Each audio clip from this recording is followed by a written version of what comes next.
I'm going to take you through our new finish position data here on the rabbit hole. As we look at the main page here, we are going to use the RSM field from this recent PGA Tour season as our example. You can see in the view here, I have finish position selected. For time frame, I just have it at the last 3 years right now. You can, again, set this to anything you want. And also right here, if you notice, this box allows you to set minimum starts. So again, since we're looking at finished position per tournament, this is not round level, this is tournament level. So if you're looking to, and again, for sample size purposes, set a minimum number of PGA Tour starts. Again, you can select any of these to kind of better your sample size. So we're going to go with 10 here for this. And again, looking at kind of the main, just to give you kind of a general overview to start before we get into an actual example. So obviously you have your players here. This is the field. So total PGA starts over the last 3 years.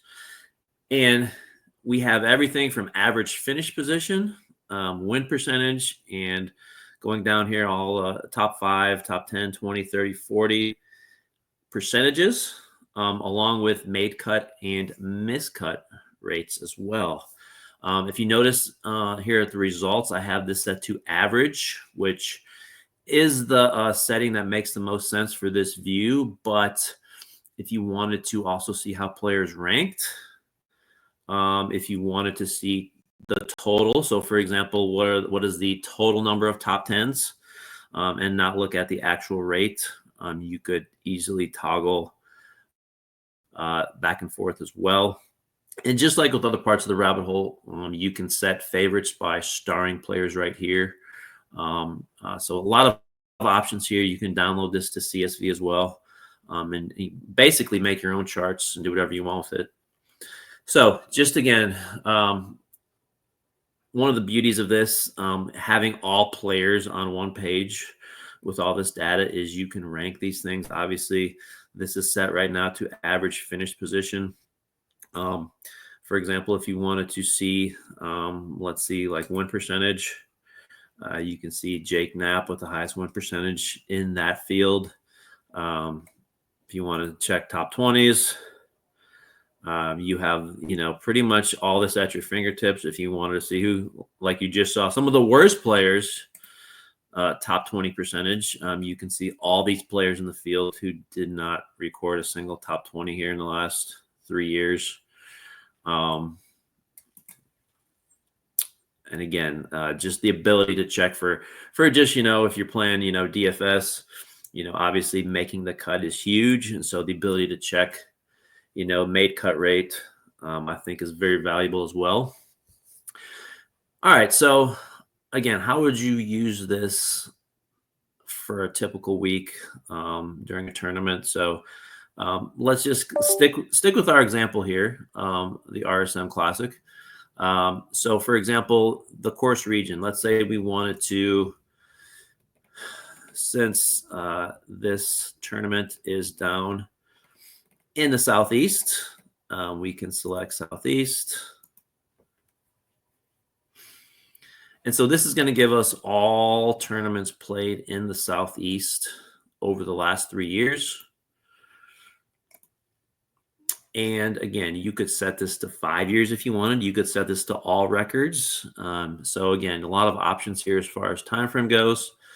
But you can see here, obviously, Ludwig won this event, so he high win percentage. And you can see, so in the Southeast, Ben Griffin, notoriously well as far as how he plays in the Southeast. So that definitely checks out. If you want to, okay, let's see who has the best top 20 percentage in the Southeast. Taylor Montgomery, surprisingly, has played well in the past on these courses. Sepp Straka, another guy, Keith Mitchell, guys who are from this area. No surprise that they play well on Southeast courses. How about RSM is on the coast? So we reset this. And then for course type, again, another group of filters we have here. Let's select who plays the best on coastal courses.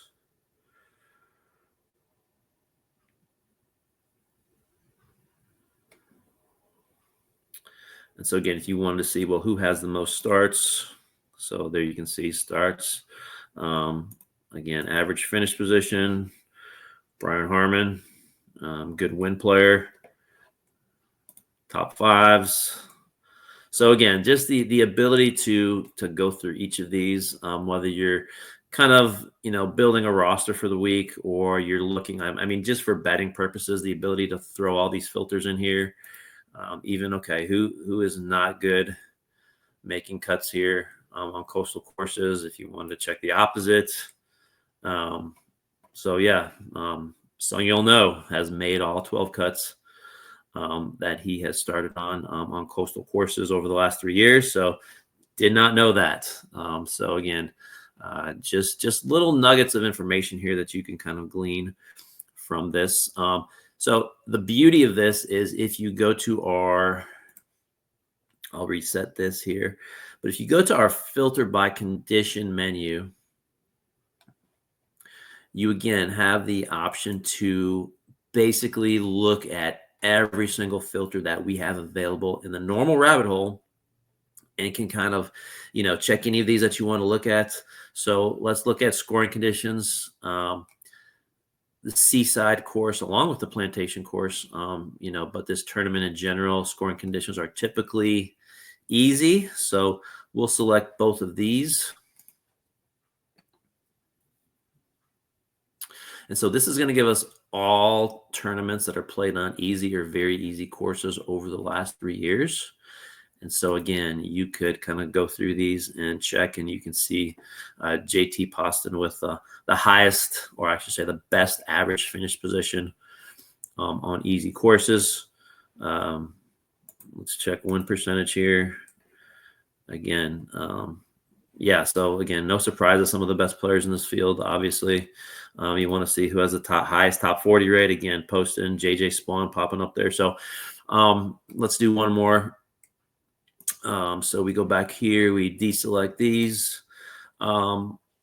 Seaside and plantation are less than driver courses. So again, they're on the shorter side. So we select performance on other courses that, again, you hit a lower rate of drivers for a number of factors, reasons. And so again, you can go through and kind of check through here. Denny McCarthy leading the way, average finish position. If you wanted to see top 10 rates on less than driver courses, again, Brian Harmon, no surprise there. Keith Mitchell. So yeah, you can go through these however you want to. These are color coded to tour averages.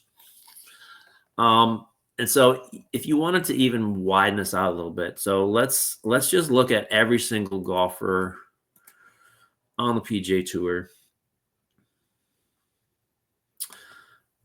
And so this loads pretty quickly, actually. Let's get rid of, you can also get rid of the filters right here by simply Xing it out. Let's go all golfers let's do last 5 years.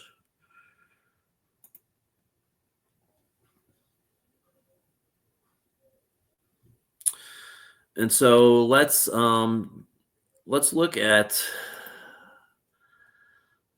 greens here. How about Bermuda greens? Last 5 years, and see what this spits out here.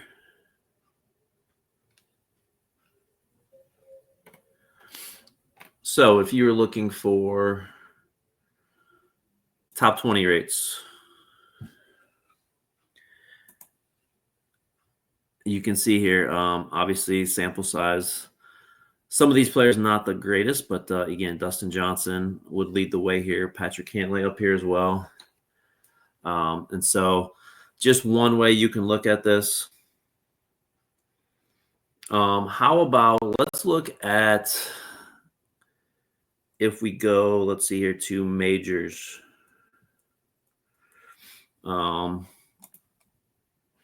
we'll get rid of Bermuda. Let's just look at majors.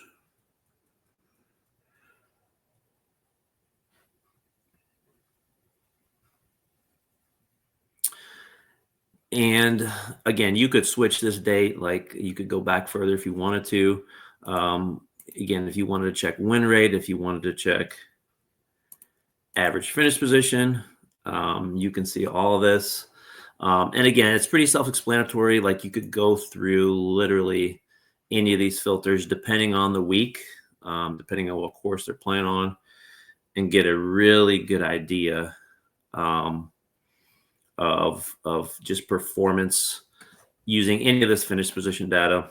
And the fact that it's accessible with this filter by condition menu, I mean, really gives you the option for unlimited types of searches. And so love this data.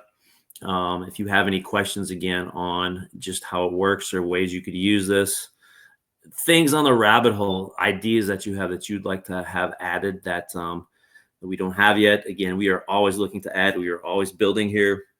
So again, feel free to send messages.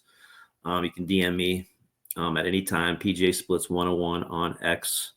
Thank you all for watching.